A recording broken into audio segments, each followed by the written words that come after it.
Welcome back to the live stream hub. I'm Sarah Golden. I'm delighted to be joined here by Zoe Chance from the Yale School of Management. Is that right? That's right. Yes.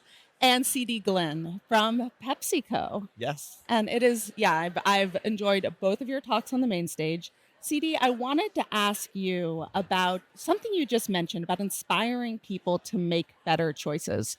I feel like this is such a challenge in sustainability with so many brands coming out with more choices that are more friendly to the planet.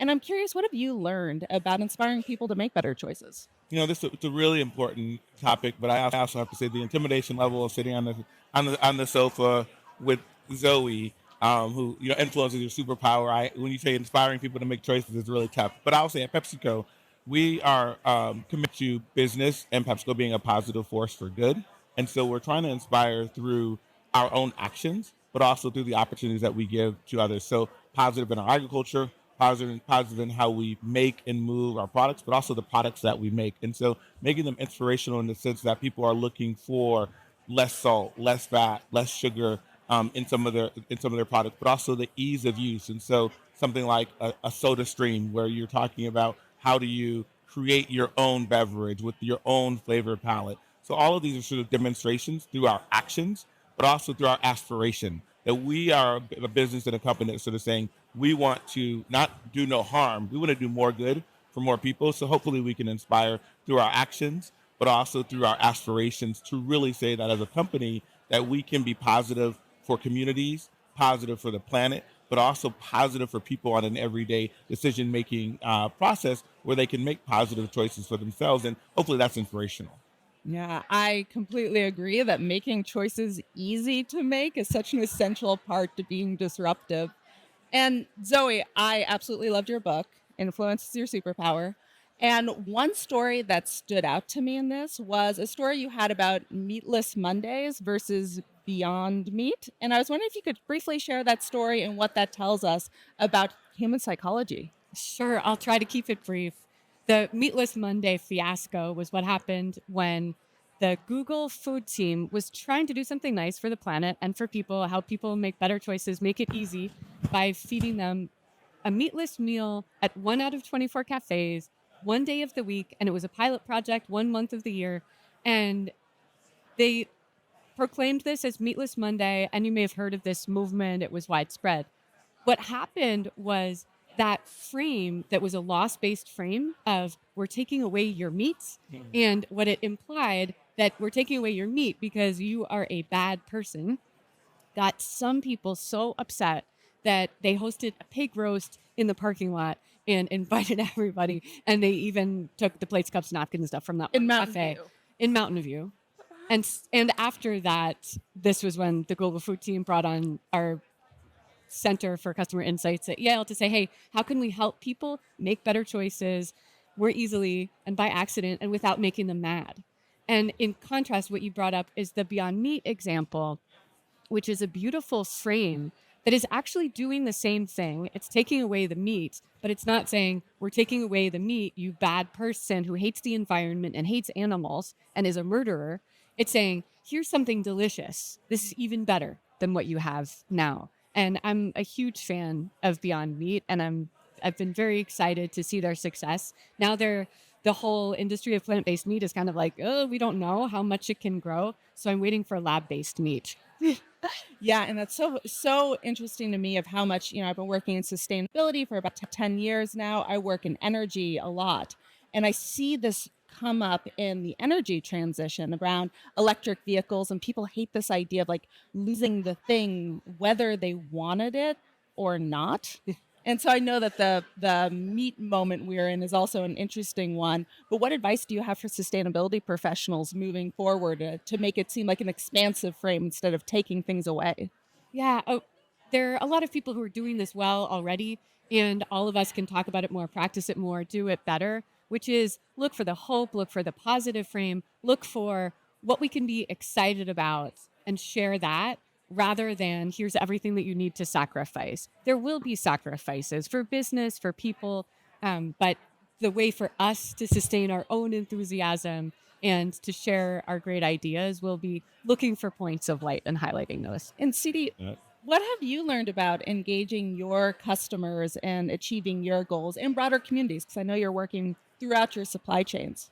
It's a really important point. I think, as you said, not only to have people, whether they're consumers, whether they're customers, or whether they're internal colleagues, feel like as we move towards being a more positive company and positive on our agriculture and our value chains and the choices that we get, that we're not taking something away, that we're additive and that we're inclusive. So those have been really important components that I'm adding value to other efforts. So we have sustainability initiatives, we have inclusive growth initiatives, and so part of my job as global head of social impact and leading the PepsiCo Foundation is sort of how are we adding value? How are we useful to our business leaders' transformation to really create great brands? PepsiCo is the U.S.'s largest food and beverage company, one of the largest in the world, and so we source crops from 30 different crops from 60 different countries. And as we're educating people about how big and expansive we are, we also talk about this is an opportunity.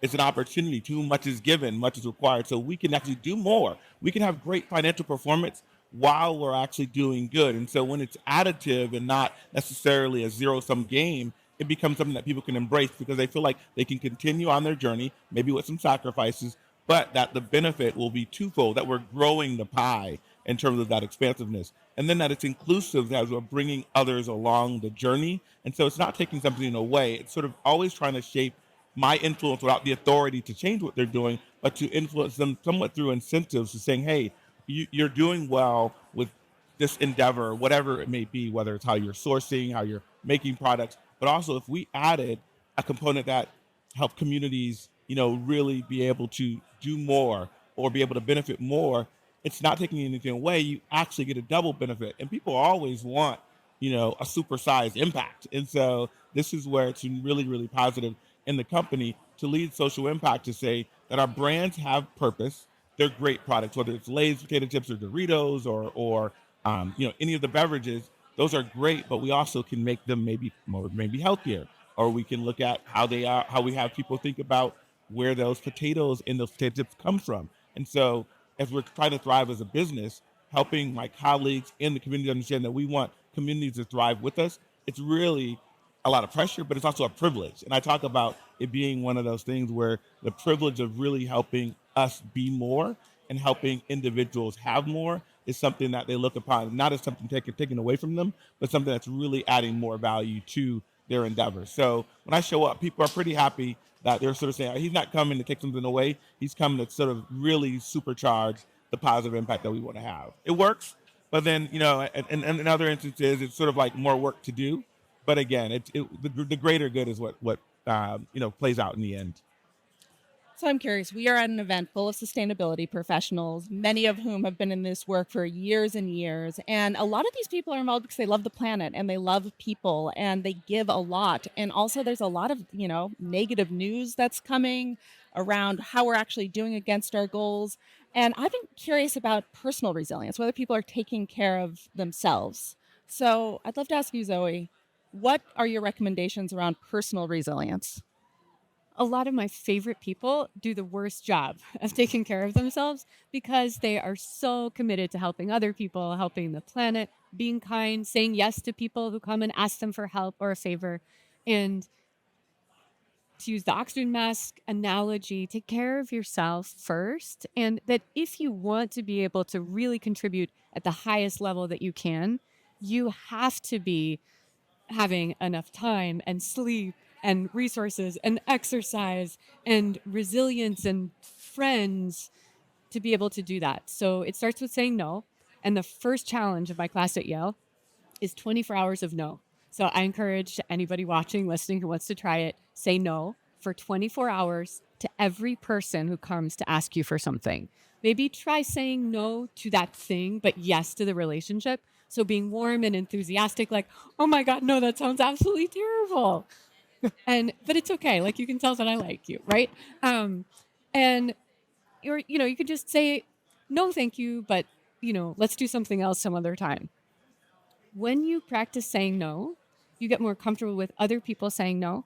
And what that does is it helps you be the kind of person who asks without pressure. Like I heard in your demeanor when you're talking about persuading people that you're somebody who shows up in the room and you're like, I got an idea. And people are like, okay, ZD, what is it? right? To be that kind of person, you have to be comfortable with saying no, hearing no. And then other people will be more likely to say yes because they'll feel good about it. I want to add to that. We think about this as, again, in the space that we operate in, where it is about giving. I'm asking people to give their time. I'm asking them to give their talent. The company giving our treasure to communities, but sometimes it is saying no, and it's also framing fewer, bigger, better. So, like by saying no to some things, you can say yes to something that can be more impactful because you can have 10 yeses, and literally what we call spray and pray, spray a lot of yeses around, but have very little impact. Where if you said no more often, then one positive yes can have an outsized impact. So I love Thank that saying no sometimes really leads to a bigger yes. Well, CD Glin, Zoe Chance, thank you so much for joining me today and for your leadership and wisdom. Thank you, Sarah Thank you. It's a Golden. great opportunity. Pleasure.